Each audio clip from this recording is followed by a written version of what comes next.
Sheikh, we know that if we are praying voluntary prayer, if our parents call us, we have to respond to them, which is very important. So, what about if they are following a strict opinion based on their belief and conviction, which is not true, but in fact of giving evidence, they are not ready to follow. So, if, for example, if they say not to move fingers in tashahud or to wear cap or related to fadail amal such as reading Surah Yasin for dead, if we disobey them, is it considered to be disobeying them? I've mentioned this before, Fahim Bhai, that not everything that your parents order you to do, that you have to comply with it. And I've said this not to make you rebel against them and start, rejecting whatever they say to you. No, you have to be diplomatic. If your parents ask you to stand for 2 hours and not sit, you're not obliged to obey them.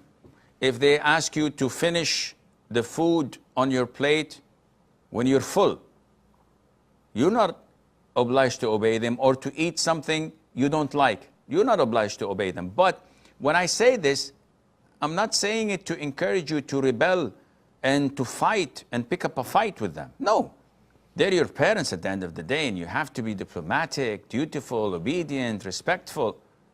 So you have to walk a very thin line here. So if they tell you to not abide by the sunnah, such as moving the finger in salat or raising the hands, you mentioned wearing the cap. Wearing the cap is not from the sunnah, so you can obey them in that, because this is not part of the sunnah at all. If they order you to abandon such sunnahs, you're not obliged to obey them. But you have to be diplomatic. So if you know that they don't want you to move your finger, don't pray in front of them. Pray in the masjid. If your father is in the masjid and he watches you and he orders you not to move your finger, when you pray next time, pray somewhere away from him.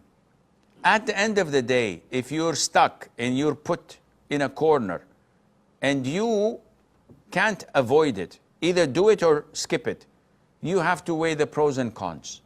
If you think that maybe I skip it for a month in order to build confidence in his heart towards me, in order to make him love me and respect me and acknowledge that I have knowledge in the Quran and the Sunnah, that I'm following the correct path, maybe I should skip it, just in order to have a long-term investment rather than a short-term investment.